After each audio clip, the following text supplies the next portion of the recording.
And yeah, I rocked up at Townsville, and we'd done fairly well at Phillip Island, and I think we were quick in practice at Townsville. I think that's how it sort of kicked off. And on the I think it was the Thursday afternoon after practice had finished, guy walks up to me, and obviously people walk up to you at the track all the time, so I wasn't sort of expecting anything, but he approached me and he just sort of said, I've seen your car going around on track, and I was like, yep, obviously cool, thanks for the interest and everything. And he said, how much would it be to put my name on the side of the car? And I was just like, sorry, come again. Did you think at the time it was his name on the car? Yeah, that's genuinely what I thought. I'm thinking like, what? Like, why would someone want their name on the car? Peter Smith. Okay, cool. Yeah, right. Yeah, I was thinking, I mean, at the end of the day, money's money, so I'll take what I can get. But no, he sort of explained that he wanted to put his business on the side, and I was like, oh, okay, like we can definitely do a deal for that. Go! And you're doing it, he's in! That's a massive crash, and it's happened immediately! This is amazing! Big shot, and it's lights out, and away we go!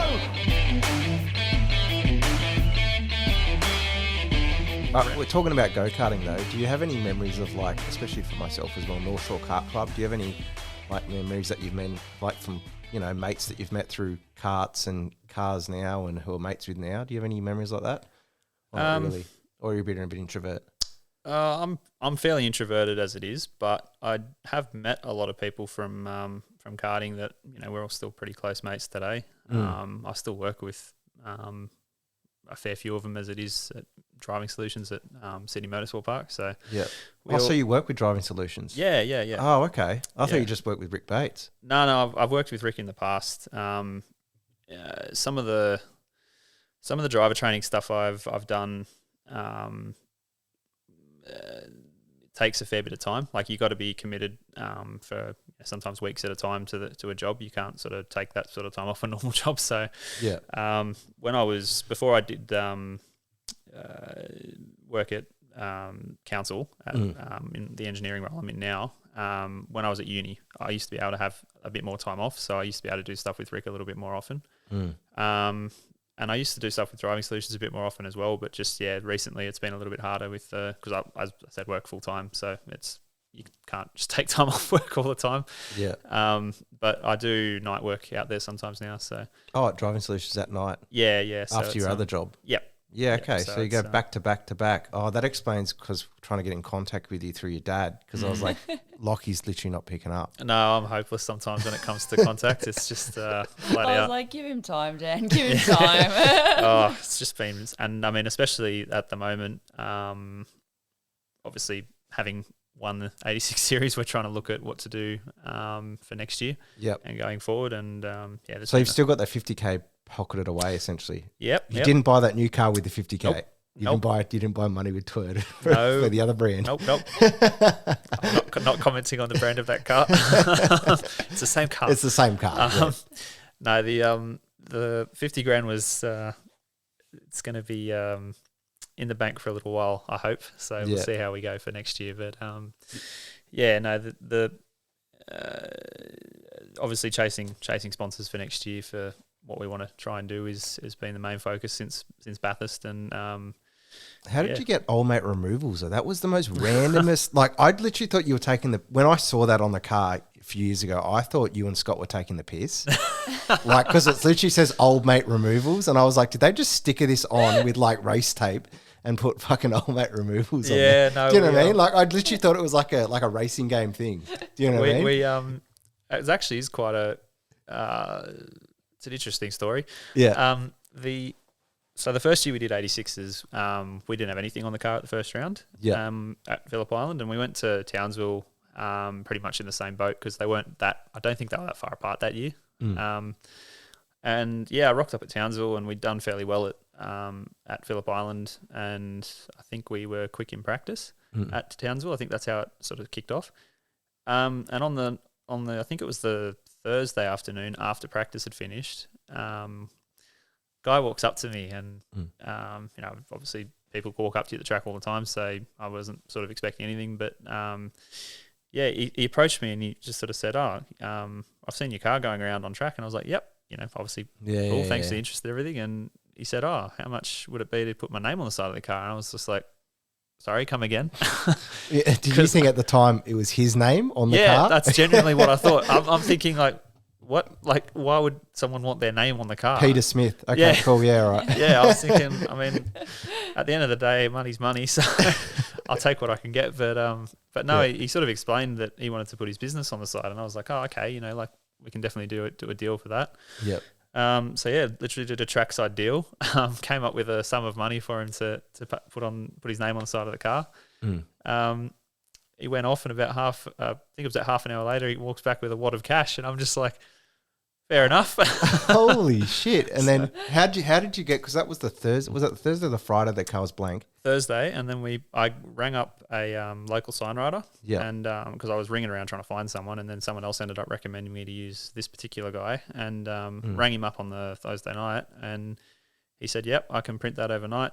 Don't worry about it. Like, we'll just stick it on the car for free. So, like, as in print the stickers for free." So sent Mr. Old Mate Removals is Daryl, by the way. So his actual name's Daryl. Oh, that's good to know. That's good to know. Yeah. So Daryl went and got the Daryl. stickers and turned up the next day and had the stickers for me. And I was like, sweet. All right, we'll stick them on the car. And yeah, it was on the car for the rest of that year. And then we sort of tidied up the livery a bit for 2020 onwards. Unfortunately, with COVID, it didn't get a big debut in 2020, which was annoying. But anyway, but yeah, no, he loves it. He's just a general motorsport fan, and he's from up in Bowen, which is I think about a couple of hours out of Townsville, an hour or something, and he's been sponsoring us the whole time since then, and we just, you know. I've actually watched. It's interesting you say that because I watched a NASCAR clip of like a NASCAR fan called Out of the Groove. I don't know if you've heard of that channel. Anyway, he's a NASCAR fan. He's a viral YouTuber, right? And he was exactly like the fan that you said came to you. And he just approached the NASCAR team and he said, hey, the one thing I've always wanted to do was sponsor a NASCAR. So back in Australia for you, it was obviously Daryl's sponsored with Old Mate Removals.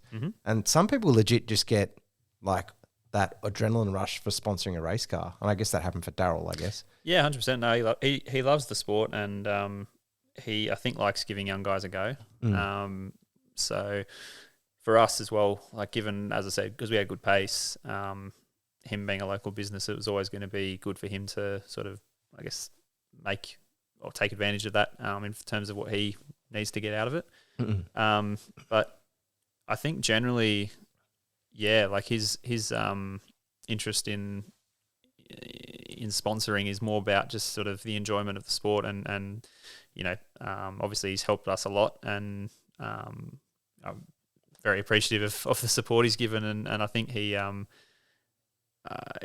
definitely said he wants to keep, you know, working with me in future going forward to other categories, which is good. Oh, that's good. That's awesome. Yeah, so it's I'm hoping that we can sort out a deal, but yeah, no, he's sort of taken me under his wing in a lot of ways, actually.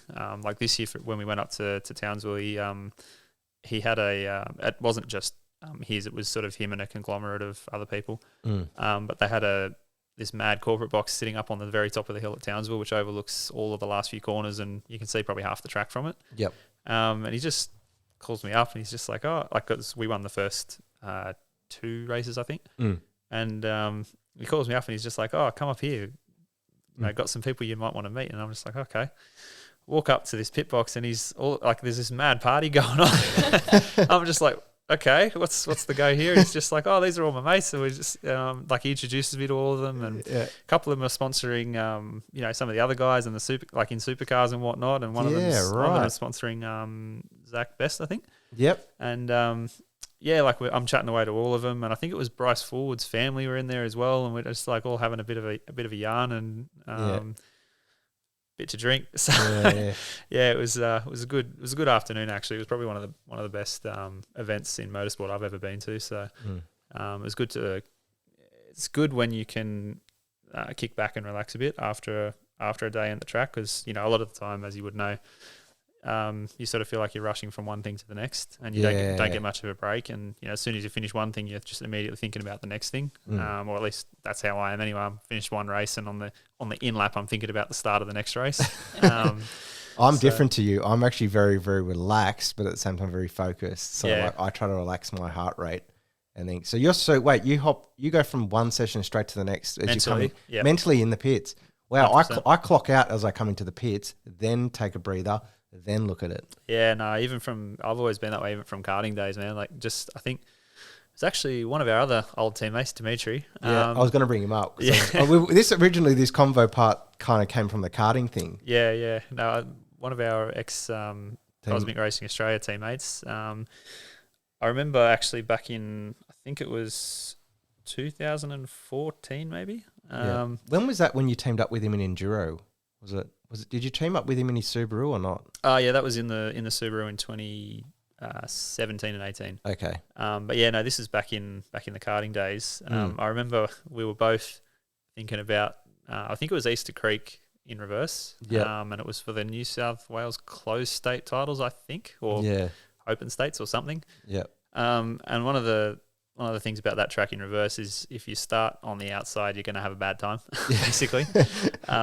So is it a bit like Speedway? You're stuck on the outside. Yeah, you don't want to start P4. It's the worst. So I remember we were, I think it might have been third and fourth or something, or it was it might have been, no, sorry, it was second and third. That's right.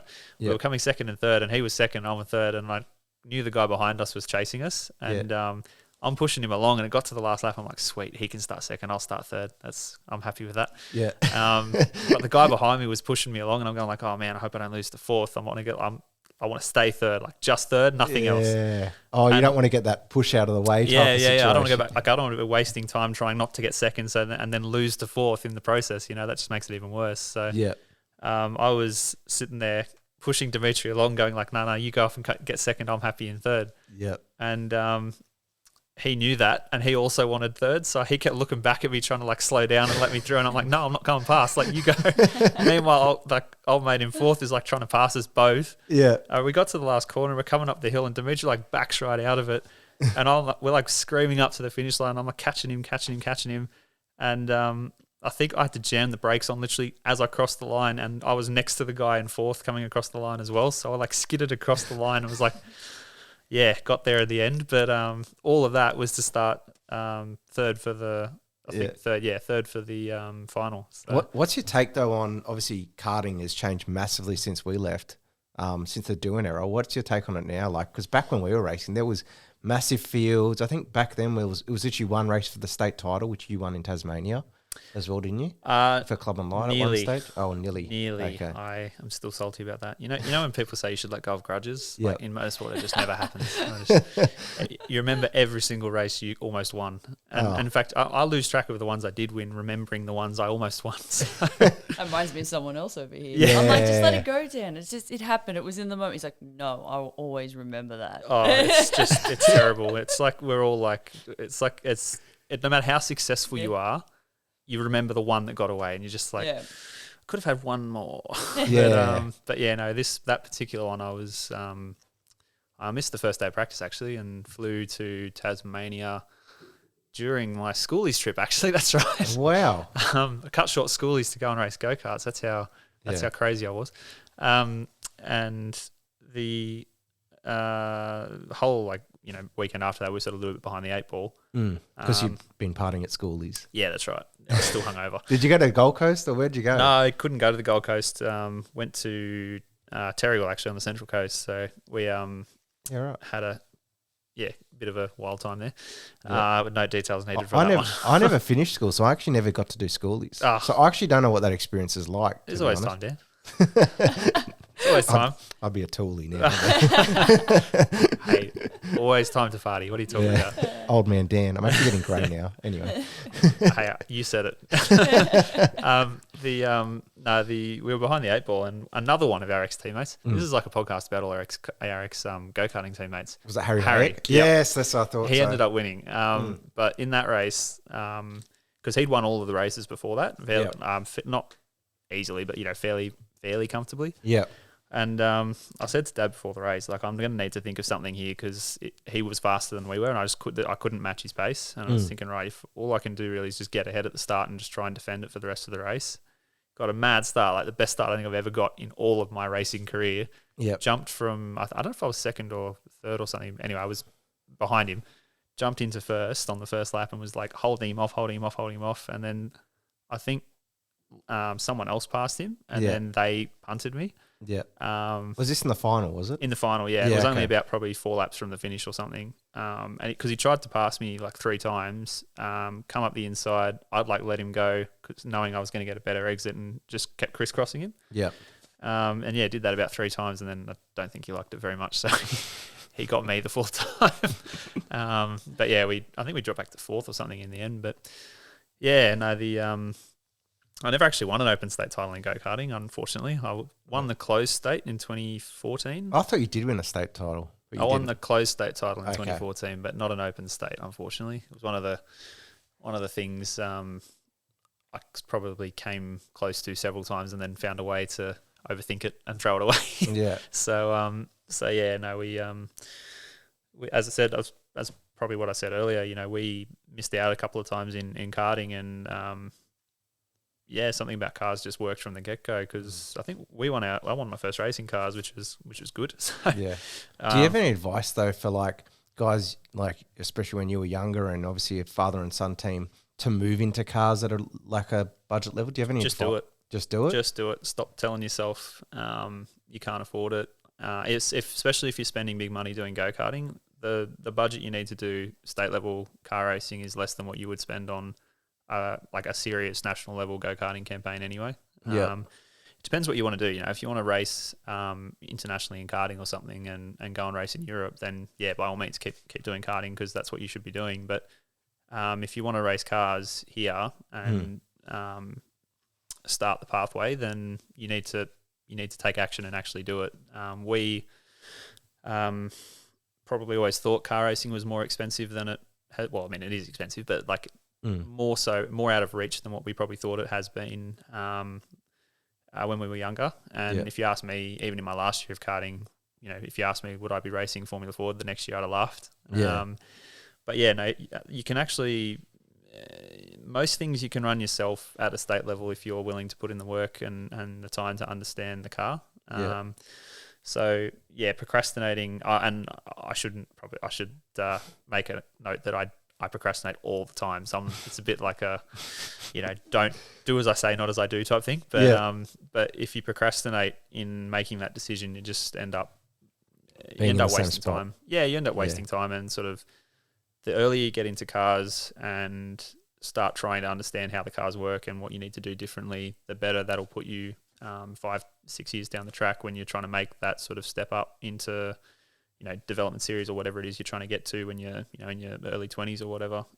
It just puts you in a better stead. So, what was your karting career compared to your first state year of racing in Formula 4 though? Did you find it like overwhelming at any stage, or did you just treat it like a go-kart event? I think the first round was very not overwhelming, but, you know, obviously a big step up, because we only bought the car about 2 weeks before the first race we did. So that was the ex-Maxwell car, wasn't it? Yeah. Thomas Maxwell's ex-Sonic Miguel. And yeah, we bought the car I think 2 weeks before the first round, and bought the seat, and did, I don't know if we did half a test day or something, or it was very minimal testing. What, at Wakefield Park or at Eastern Creek? Yeah, at Wakefield Park. It was if I can't remember actually whether we did a test day or not, but I don't think it was anything more than about 2 or 3 sessions. Yeah. I think we tested without the seat being poured. I was driving around with no actual seat, and it was just all rags and stuff trying to make it work. Really? I think so. That would have hurt your ass big time and back. Wasn't fun. But then we poured the seat, and then we came on the Friday to do the test day. That's right. Yeah. So and then won the first race. That was good. And that was just you and your dad, wasn't it, at the start? I think that first round, yes. We got help from Colin Hill at various points that year. I don't recall whether it was at the first round or not. But was Cameron racing around when you first started, or was he just moved on to 86s? Yeah, I think he had. Or was he the national title? Was he doing the nationals while you were racing state? I think he did the nationals. Yes, the year I did state series. I think that's when he won it in 20. If he won it in 2015, then yes, that was the same year. Yeah. I should know this, but anyway, Yeah. it's a long time ago now for me. Getting old, mate. So. Yeah. So Colin and Cam were helping you and your dad in your state campaign. Yeah. When we first started, and then we got second in the state series that year. Yeah. Who won that one? In the state series? Yeah. Andrew Carl, I think. Oh, okay. Yeah. But we upgraded the car between 2015 and 16, I think, and the following year we did our national series, and it was a much improved car, let's say. Yeah. So I think we probably could have won the state series in the second year, but we missed around doing nationals and ended up losing it by a handful of points. So we got second again in 2016. Was it the double points that I introduced? Were you around when I introduced? No, the double points were good for me because I got a heap of points back. I was nowhere near being in contention until the double points came in. Yeah. But we were too far behind, and I think we had a car failure in the very last. I was set up to win it, and then we had a car failure in the last race. Yeah, right. I think might have been the ignition module. I think might have failed going into the last race. So I lost it. Want to hear more? Each week we will share the hottest clips from our guest interviews on YouTube. But to hear the full episode, make sure to subscribe or follow us on your favourite podcast platform.